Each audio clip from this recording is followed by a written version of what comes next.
It's July 4, 1969, and the night is young in Vallejo, California. The sun has just set, casting long shadows across the quiet streets. At exactly 9:45 p.m., a desperate cry for help echoes through the neighborhood. "Help me, I've been shot," a woman's voice screams as she runs frantically down the sidewalk. Her frantic footsteps lead police to the doorstep of a local resident, a witness to a horrific crime. The scene unfolds before us like a horror movie set, the dimly lit streets filled with the scent of blooming flowers and the distant wail of sirens. The air is thick with tension as police officers rush to the scene, their flashing lights illuminating the desperate figure of Darlene Ferrin, the 22-year-old victim. Blood-soaked and trembling with fear, Darlene lies on the ground, her eyes fixed on the figure of a young woman, Paul Stein's cab driver, who had stopped to help. The victim's life hangs in the balance as the killers, still at large, continue to taunt the police with cryptic codes and sinister letters.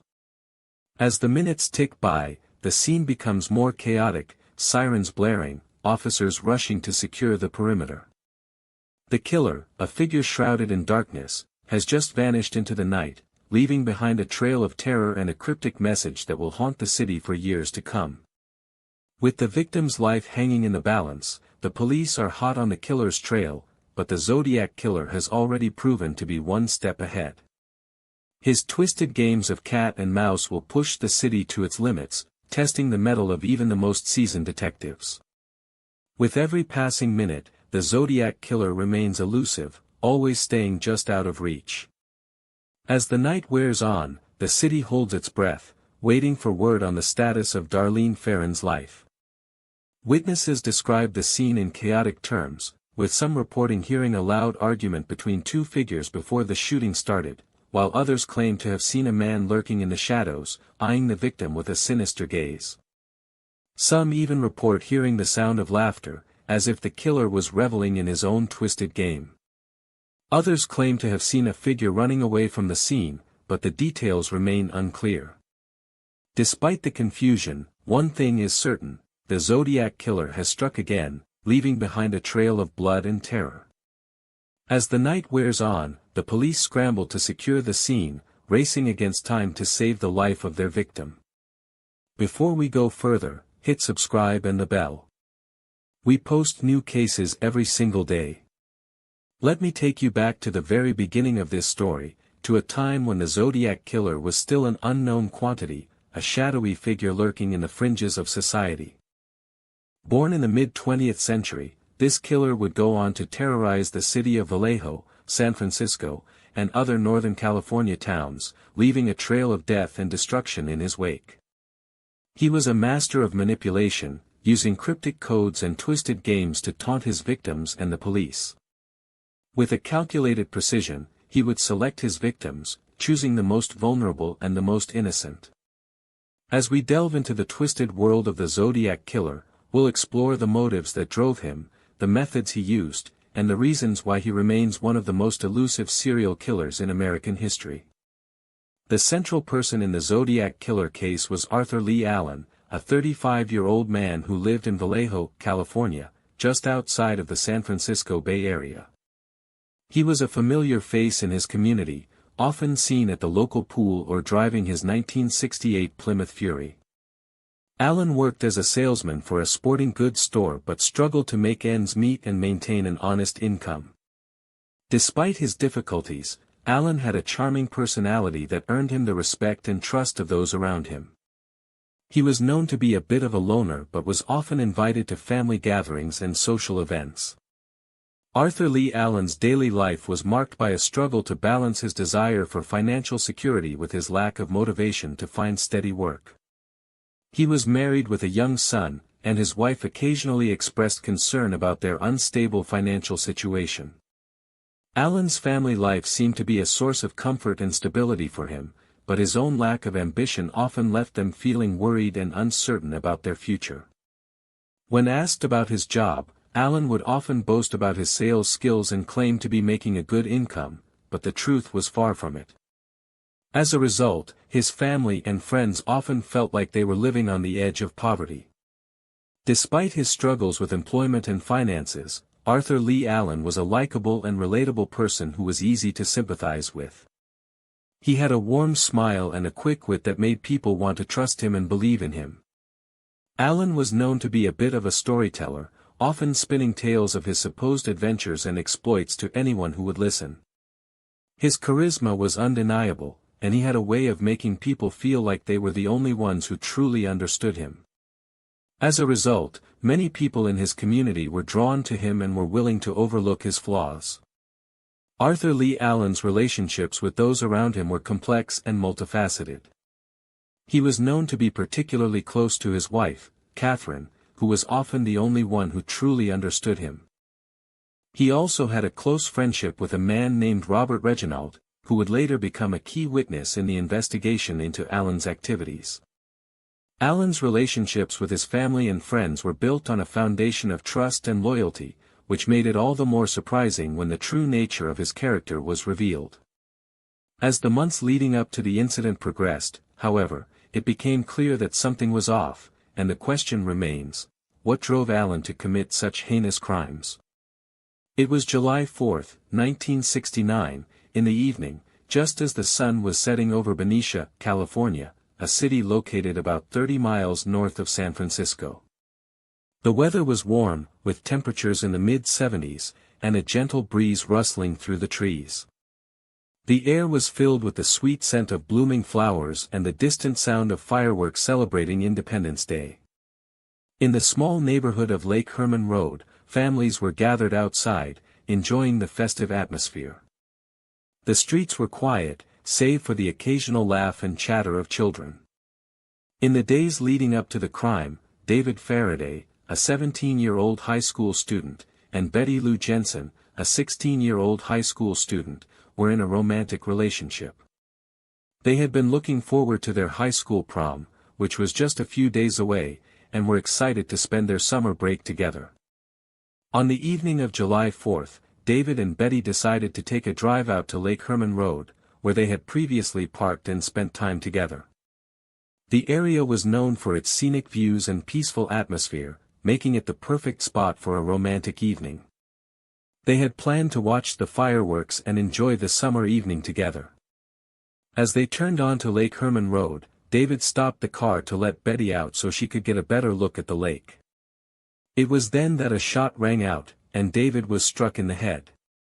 Betty turned to see her boyfriend slumped over the steering wheel, and she was hit in the head and chest by another shot. The killer then proceeded to fire several more shots into the car, striking Betty again. The victims were both left for dead in the car, with little sign of the killer's presence at the scene. The only clue was a piece of fabric caught in the door of the car. The most shocking detail of this crime was the brutal nature of the attack, with multiple shots fired into the car, striking both victims multiple times. The victims were left for dead, and their bodies were not discovered until the next day. The killer's motive and identity remained a mystery, leaving the community shaken and terrified. The police were left to pick up the pieces and try to make sense of the crime scene. The question on everyone's mind was, who could commit such a heinous crime, and why? The first person to discover the victims was a young couple who were walking along the road and stumbled upon the car. They immediately called the police, who arrived at the scene to find the two teenagers brutally murdered. The police were shocked and dismayed by the crime scene, and an investigation was launched to try to identify the killer. Comment below, what do you think really happened here? Was it a random act of violence, or was there something more sinister at play? As the investigation continued, the full scale of the crime became clear. The victims were not just random strangers, but a young couple who had been planning to attend their high school prom together. The killer had taken their lives, leaving behind a family torn apart by grief and shock. The investigation is ongoing, but one thing is clear, the killer is still out there, watching and waiting. Police first learned about the Zodiac Killer in the early hours of December 20, 1968, after a gruesome discovery in Vallejo, California. Officer Don Chaney found a woman's body with severe stab wounds, and nearby, a cryptic message that would become a hallmark of the killer. The message read, "I hope you are a good sport. Here is what is happening. I am only going to kill once more, after I have killed 7. Police immediately realized they had a serial killer on their hands. They began collecting evidence and investigating leads. The key piece of evidence that changed everything was a letter sent by the Zodiac Killer to the San Francisco Chronicle, in which he included a cryptogram that seemed impossible to solve. The killer claimed he would release additional information once the code was cracked. After months of efforts by the FBI and the National Security Agency, a cryptanalyst finally cracked the code, revealing the killer's name. The Zodiac Killer was taunting, and this was a victory for him. It was also a moment when the public became even more aware of the case. As the investigation progressed, several men emerged as suspects, including a former Air Force member named Arthur Leigh Allen, a man named Richard Gaikowski, and a man named Ross Sullivan. Each of these men had suspicious connections to the Zodiac Killer's crimes, but none of them could be definitively linked to the case. Allen's fingerprints were found at one of the crime scenes, but he was never formally charged due to lack of evidence. The police also received a tip about a man seen fleeing a crime scene, but the tip turned out to be a false lead. The investigation continued with a new list of potential suspects. The main investigation took a massive detour when a man named Ross Sullivan was considered a suspect. In July 1971, police received a tip that Sullivan was involved in the Zodiac Killer's crimes. This led police to spend months investigating Sullivan, only to find out he was not the killer after all. In the end, this red herring wasted months of investigation and resources. Meanwhile, the Zodiac Killer continued to send cryptic messages, taunting the police and further solidifying his reputation as a master of deception. The twist or revelation nobody predicted, a discovery that has shaken the very foundation of the Zodiac Killer case to its core. It's a twist that has been debated by experts for years, and one that could potentially change our understanding of who the Zodiac Killer was and what motivated him. In 2018, a man named Arthur Leigh Allen, a convicted pedophile and a prime suspect in the case, was revealed to be the father of a woman who had been secretly communicating with him, exchanging cryptic letters and codes. This revelation raises questions about the authenticity of the Zodiac Killer's letters and whether they were written by a mastermind or a simple imposter. The implications of this twist are far-reaching and have left many in the true crime community reeling in shock.